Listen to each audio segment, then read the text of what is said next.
Pakistan versus south Africa का दूसरा टी20 खत्म हो चुका है और पाकिस्तान ये मैच भी हार चुका है और सीरीज भी हार चुका है। सो ओवरऑल अगर मैच देखें तो मैच मैं कहूँगा कि अच्छा मैच था। पाकिस्तान ने भी पहले मैच से तो बहुत बेहतर खेला है। थे बैटिंग जिस तरह से करनी चाहिए थी उसी तरह से की है। और लेकिन बॉलिंग में आई थिंक बॉलिंग फील्डिंग कप्तानी दूसरी इनिंग में आई थिंक उसमें काफ़ी चीज़ें ऐसी थी कि जो कि बेहतर की जा सकती थी। पहले मैं आपको स्कोर कार्ड बताता हूँ, फिर उसके बाद बात करते हैं।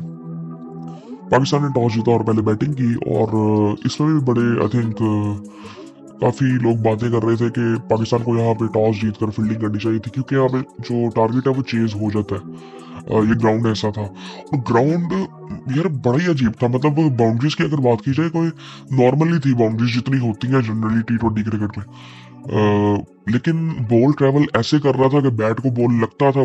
पिच आई थिंक इतना जबरदस्त विकेट था कि वो बैट को बॉल लगता था ना तो वो इतने जबरदस्त तरीके से टाइम होके जाता था। ये पाकिस्तान की बैटिंग में भी आपको नजर आया होगा, ये साउथ अफ्रीका की बैटिंग में भी आपको नजर आया होगा। सो इवन पहले पहले मैच में भी वहां पे भी आई थिंक साउथ अफ्रीका में मैंने जनरली जो चीज नोटिस की है ना, वो एक चीज ये की है कि मतलब इवन ऑस्ट्रेलिया की अगर बात की जाए ना, तो ऑस्ट्रेलिया में भी अगर आपकी बॉलिंग बहुत अच्छी है ना तो वो आप जीत जाते हो। लेकिन यहाँ पे अगर टी20 क्रिकेट की बात की जाए, टी20 क्रिकेट में आप यहाँ पे देखोगे बिल्कुल भी बॉलर्स के लिए तो टी20 मैचेस में कुछ था ही नहीं ना। पहले मैच में था, पहले मैच में हम ये कह सकते हैं कि थोड़ा सा पाकिस्तान का पहला मैच था तो इस वजह से था। दूसरे मैच में ऐसे लग रहा था कि जिस तरह पाकिस्तानी जो बॉलिंग है वो इनएक्सपीरियंस है। हालांकि 2021 में आके हमने यहाँ पे सीरीज जीती थी, टी20 भी और वनडे भी। सो वो एक्सपीरियंस होना चाहिए था, जिस तरह शाहीन के साथ बाबर के साथ। अब बाबर की आज इनिंग बहुत बेहतर थी। आई थिंक ये डिसेंट थी इनिंग जिस तरह से उसने आज खेली थी। स्कोर कार्ड की अगर बात करें तो पाकिस्तान ने पहले बैटिंग की, मोहम्मद रिजवान जल्दी आउट हो गए थे, 11 रन बना के आउट हो गए थे। उसके बाद साइम अयूब थे और बाबर आजम की एक पार्टनरशिप लगी अच्छी। और साइम अयूब 98 पे नॉट आउट किए, 5 छक्के 11 चौके लगाए उन्होंने। 172 का तकरीबन स्ट्राइक रेट था उनका। बाबर आजम ने 31 रन बनाए 20 बॉलों में, 155 का स्ट्राइक रेट था उनका, 3 चौके 1 छक्का लगाया। अब यहाँ पे अगर देखें तो डिसेंट था। अब ये मतलब बाबर आउट हो गया तो इसका मतलब ये नहीं कि बाबर ने जब खेलना है तो उसने 50-100 करना ही है। 150 के स्ट्राइक रेट से उसने ये बैटिंग की है, यही रिक्वायर्ड थी, क्योंकि नीचे बैटिंग बहुत लंबी थी। अभी अभी उस्मान खान ने स्कोर नहीं किया, अभी तैयब ने स्कोर नहीं किया, इरफान ने नीचे से आगे 30 की है सिर्फ। तो हम मतलब पूरी बैटिंग हमारी चल गई है। इसके बाद अब्बास अफरीदी था, अब्बास अफरीदी ने आके एक छक्का एक चौका लगाया। उसके बाद अभी शाहीन था, जहादाद खान था, ये भी बैटिंग कर लेते हैं। इवन हारिस थोड़ी बहुत कर लेता है बैटिंग, अबरार भी कर लेता है। सो ये डर होना नहीं चाहिए। मैं जब पाकिस्तान की जब बैटिंग चल रही थी उस वक्त रमीज राणा साहब को मैं देख रहा था। वो हालांकि मैं इनको ना कई चीज़ों में बड़ा सपोर्ट करता हूँ, लेकिन आई थिंक ये कई दफा ना ये इनके टाइम इन्होंने वही बात की जो अपने टाइम पे ये करते रहे। मतलब जब ये तैयब और उस्मान बैटिंग कर रहे थे या इरफान बैटिंग कर रहे थे तो ये बार बार बात कर रहे थे कि ये इनएक्सपीरियंस है और इन पे इतना डिपेंड किया नहीं जा सकता। ये उस वक्त भी ये बातें होती थी। सो अगर इनको खिलाएंगे नहीं तो इनको एक्सपीरियंस मिलेगा कैसे, और वो ट्रस्ट करेंगे नहीं तो फिर ये परफॉर्म किस तरह से करेंगे। वो प्रेशर जब तक इन पर पड़ेगा नहीं तो परफॉर्म किस तरह से करेंगे। उस वक्त भी हम ये करते थे कि ऊपर से बाबर रिजवान स्कोर करते थे, नीचे से इन पे प्रेशर आता नहीं था। सो जब बाबर रिजवान आउट होते थे तो ये नीचे से परफॉर्म नहीं करते थे। उस वक्त भी यही हो रहा था। ये आने दें इनकी बैटिंग, उन्होंने ऊपर से ठेका नहीं लिया हुआ कि हर मैच में उन्होंने स्कोर करना है। ये पूरी टीम का एक काम है। 11 प्लेयर टीम में खेल रहे हैं, इन सबकी ड्यूटी है कि पाकिस्तान के लिए बेहतर परफॉर्म करना है। सो ये माइंडसेट होना ही नहीं चाहिए ये एंकर वाला कि जी एक बंदा लेके चलेगा बाकी मारेंगे ये करेंगे। सबकी अपनी जगह पे जिम्मेदारी है और सबने अपना बेहतर परफॉर्म करके पाकिस्तान के लिए मैच जीतना है। खैर बाबर ने 31 रन बनाए 20 बॉलों में, डिसेंट था, कोई बात नहीं। और वो कोई स्क्रैची नहीं लग रहा था, बड़ी अच्छी उसने बैटिंग की। साइम अयूब ने इतना मजा आया उसकी बैटिंग देख के, इतना मजा आया, इतनी जबरदस्त उसने शॉटें मारी। अब उसकी बैटिंग से आप अंदाजा लगे वो उस यार इतनी जबरदस्त विकेट थी ना, इतनी जबरदस्त विकेट थी। वो तो अनफॉर्चुनेटली आई थिंक वो कर नहीं सका, लेकिन आई थिंक एंड में थोड़ा सा वो नर्वस 90s वाला भी एक माहौल हो गया था, जो कि नहीं होना चाहिए। ये जो माइलस्टोन्स है ना, ये आजकल इनके पीछे नहीं भागना चाहिए, स्पेशली T20 क्रिकेट में। आप अपना खेलने जाओ। वो उसने उस वक्त भी 2-3 बॉलें मिस की, मे बी आई थिंक कर लेना चाहिए था, लेकिन नहीं भी किया तो कोई बात नहीं यार, ये इसमें ऐसी कोई बात नहीं है। ये नट आउट गया तो कोई ऐसा मसला नहीं है, नट आउट गया ये उससे बड़ी चीज है मेरे ख्याल से तो। सो उसके बाद मुझे तैयब का फिर दोबारा हुआ कि तैयब बड़ा अनफॉर्चुनेट आउट हुआ आज। सॉफ्ट डिस्मिसल था, और उसको आई थिंक खेलनी चाहिए थी लंबी इनिंग, जिस तरह आज इरफान खान को मौका मिला। और उसके पास पूरा वो टाइम था कि जहां पे वो सेटल हो सकता था, और उसने बड़ी जबरदस्त इनिंग खेली। अब यहाँ पे ना हमें देखने की जरूरत ये है कि इरफान खान ने जो बैटिंग आज की है ना, जब ये बैटिंग कर रहा था ना, मुझे इसकी वही इनिंग याद आ गई थी जो इसने वनडे कप में खेली थी, 100 रन 100 जिसमें किया था। वो बड़ी जबरदस्त की इनिंग थी। अब ये ना टिपिकल हिटर नहीं है, हार्ड हिटर नहीं है। अब वो आप नहीं कह सकते, जिस तरह अब्दुल रज़ाक की आप बात करेंगे, अजहर महमूद की बात करेंगे, शाहिद अफरीदी की बात करेंगे, ये वो नहीं है। ये प्रॉपर बैट्समैन है जो कि अपनी बैटिंग को इम्प्रोवाइज करता है और अच्छे स्ट्राइक रेट से बैटिंग कर सकता है। अब जिस तरह इसने शॉट, मतलब पहला चौका इसने जो लगाया कट पे, एक्सीलेंट शॉट, ये प्रॉपर बैट्समैन ही लगाता है। उसके बाद इसने सामने लॉन्ग ऑन पे 2 चौके लगाए, फिर उसने क्या कहते हैं स्कूप किया एक को, उसमें 2 रन लिए। सो अब ये स्कूप वाली जो शॉट्स है ना, ये सारी शॉट्स से खेलता है, स्वीप वगैरह ये सारा कुछ ये इस तरह इम्प्रोवाइज करके ये बैटिंग पूरी करता है, और लंबी बैटिंग ये कर सकता है, और कंफर्टेबल लग रहा था। सो अब वो वाली, अब हमने असल में ना सिर्फ एक चीज ये सोची हुई है कि जो हार्ड हिटर होता है ना, उसकी एवरेज में बात नहीं करनी। ये इसका मतलब ये नहीं है कि जो बंदा 150-200 के स्ट्राइक रेट से खेलता है वो लंबी बैटिंग कर नहीं सकता। ये प्रॉपर लंबी बैटिंग कर सकता है। इसका आज 16 बॉलों में इसने 30 की है, तकरीबन 200 का स्ट्राइक रेट था, 2 छक्के हैं, 3 चौके हैं। सो इसी तरह तैयब को भी टाइम मिलेगा ना, तैयब भी इसी स्ट्राइक रेट से बैटिंग कर सकता है। उसके पास भी ये शॉट्स हैं, उसके पास भी कुछ पिकअप शॉट्स हैं।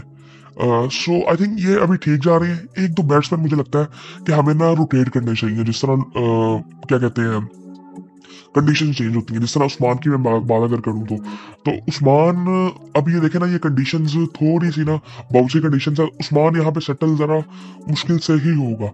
सो अगर आने वाले टाइम में हम बात करते हैं तो हुसैन तलत की अगर बात करें, मैं अगर टीम बनाता तो मैं करता कि मैं तैयब को ऊपर ले आता, इरफान को भी ऊपर ले आता, एक एक नंबर। उस्मान अगर बेंच पे होता, और साथ उस्मान बेंच पे होता, या फिर अगर कोई टूर कैसा होता ये भी मैं देखता। हुसैन तलत आता छठे नंबर पे, चौथे नंबर पे आता तैयब, पांचवे पे इरफान, छठे पे आता हुसैन तलत। या हुसैन तलत ऊपर भी आ सकता था, ये हुसैन और इरफान को आप ऊपर नीचे कर सकते हैं। सो फिर नीचे आपकी वो अब्बास अफरीदी आ जाता है, जहादार खान आ जाता है, शाहीन आ जाता है, हारिस आ जाता है। सो इस तरह ये प्रॉपर बैटिंग हम कर सकते हैं। टॉप ऑर्डर में अगर हम देखें तो अब मोहम्मद रिजवान और साइम है। अब अगर हमारी 2-3 टीमें बनती हैं, 2-3 टीमें हमें बनानी चाहिए। मुझे लगता है मोहम्मद हारिस को भी इसमें होना चाहिए। फखर का मैं इस तरह से नहीं कहता कि मैं चाहता हूँ कि राइट लेफ्ट का कॉम्बिनेशन हो, साइम और मोहम्मद हारिस ओपन करें। इवन मैं तो ये भी चाहता हूँ कि मोहम्मद रिजवान को भी नीचे खेलना चाहिए, उनको भी अब एज ओपनर नहीं खेलना चाहिए आई थिंक। लेकिन वही फिर बात आ जाती है कि फिर नीचे क्या वाकई उस तरह की जरूरत है, लेकिन फिर ओपन कौन आएगा। सो वो सारी चीजें फिर आ ही जाती हैं कॉम्बिनेशन की बात।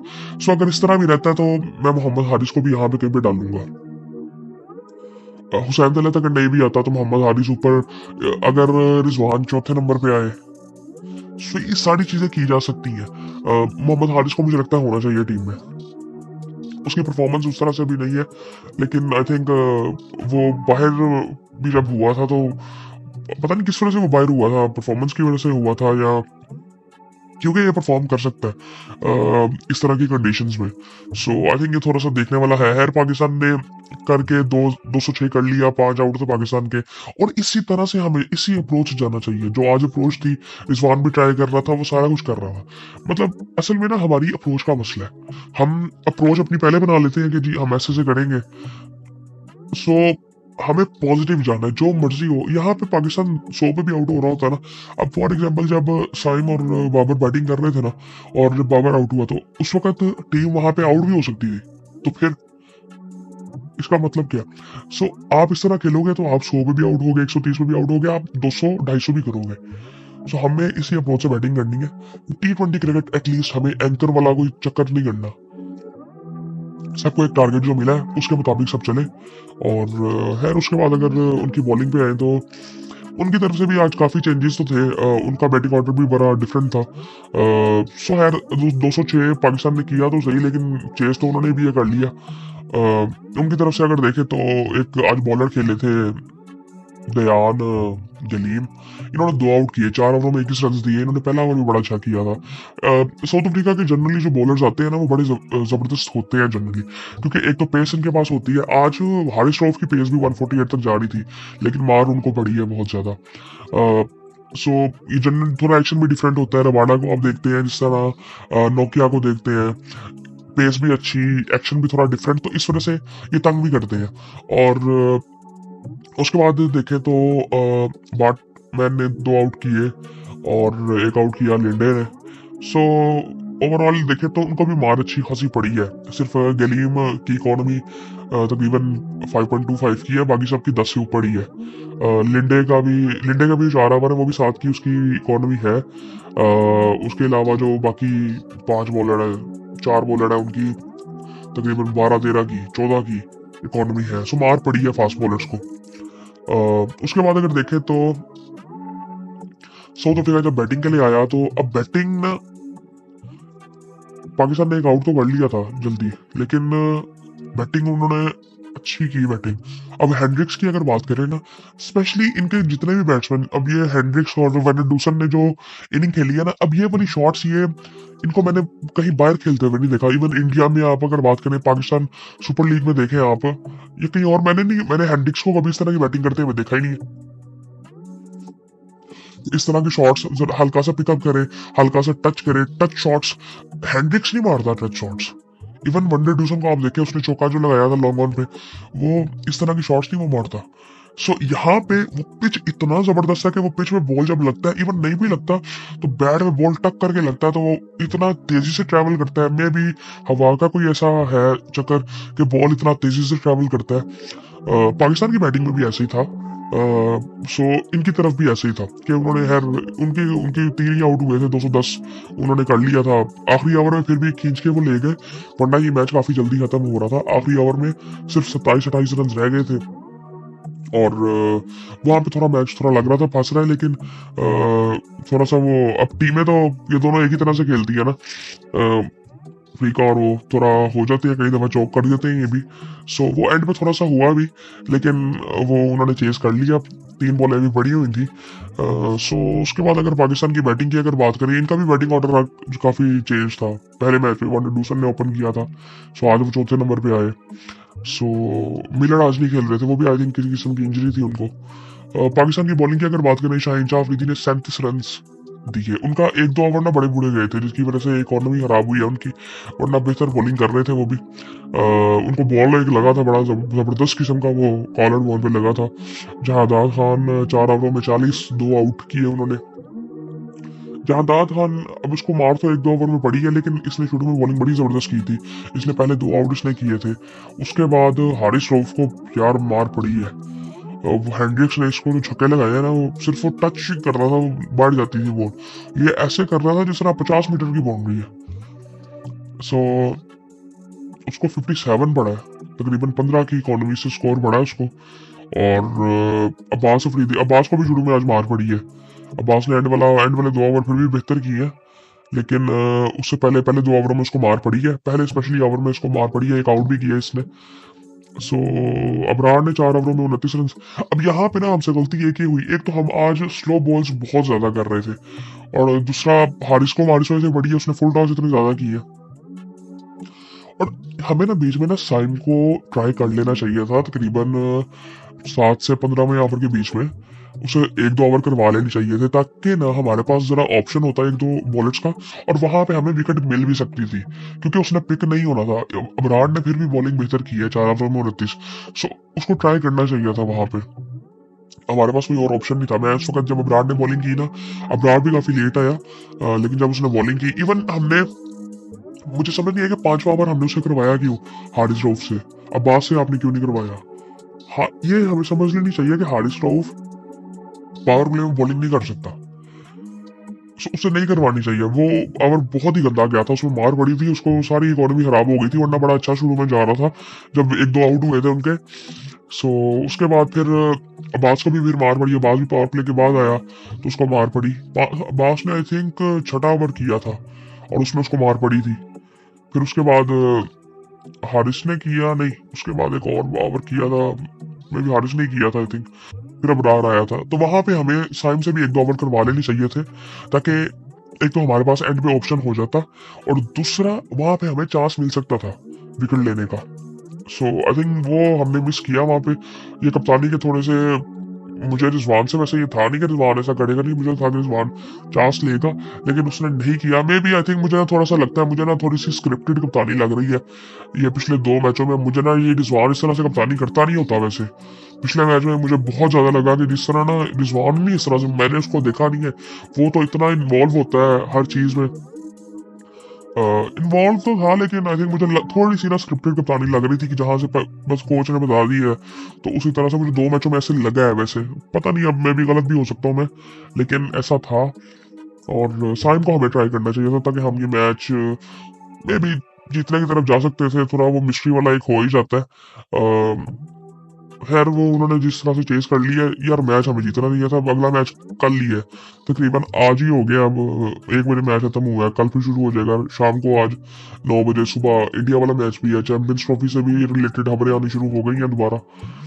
सो आई थिंक अब देखते हैं कि सुबह से, आज सुबह आई थिंक 5:30 बजे शुरू होना है मैच, 5:20 पे इंडिया वाला भी। सो आई थिंक पाकिस्तान को वैसे यार ये मैच जीतना चाहिए था। और बाकी हम और क्या बात कर सकते हैं। तीसरा मैच है, फिर उसके बाद वनडे सीरीज है, फिर उसके बाद टेस्ट सीरीज भी है। सो आई थिंक अब वो टेस्ट सीरीज में भी साउथ अफ्रीका जरा करके बैठा होगा, अगर उसमें से एक मैच भी जीत गया तो ये फाइनल में जा सकते हैं। सो अब इंडिया काफी सपोर्ट कर रहा होगा पाकिस्तान को, इंडिया ऑस्ट्रेलिया के, पाकिस्तान इनको हराए और ताकि उनमें से कोई एक वो दोनों जा सके टीमें। सो आई थिंक अब देखते हैं क्या होता है। खैर पाकिस्तान ही आ रही है, इसको मैच को जीतना चाहिए था आज। और अच्छा, अब बैटिंग तो अब ये ना यहाँ पे ये कुछ क्या इतना कह नहीं सकते कि बहुत गंदी क्रिकेट खेली है, ये किया वो किया। यहाँ पे इतनी ज्यादा बात कर ही नहीं सकते। T20 क्रिकेट जनरली बैटर्स की गेम हो गई है, वो बॉलिंग के लिए कुछ है ही नहीं। और स्पेशली ऐसे ग्राउंड में ना जहाँ पे आप कुछ कह ही नहीं सकते कि अब यहाँ पे क्या बात करेंगे कि इसने क्या नहीं किया। हारिस पे थोड़ी बात कर सकते हैं कि उसने फोल्डा से की और वो उसमें पड़ा। अब्बास ने आज थोड़ी गंदी बॉलिंग की उसने, वरना जनरली वो अच्छी बॉलिंग करता है। आखिरी 2 ओवर अच्छे किए, पहले 2 ओवर जरा बुरे थे उसके। और उसके अलावा जरा हमें कुछ कप्तानी, मैं वही कप्तानी की बात कर रहा हूँ कि मुझे रिजवान की कप्तानी ना इस तरह से लग नहीं रही थी। मे बी मैं गलत हो सकता हूँ, लेकिन मुझे ना स्क्रिप्टेड कप्तानी लग रही थी ये पिछले 2 मैचों में। बाकी आई थिंक कल का मैच अभी पड़ा हुआ है, देखते हैं फिर क्या होता है। और बाकी फिर आपसे बाद में बात होती है।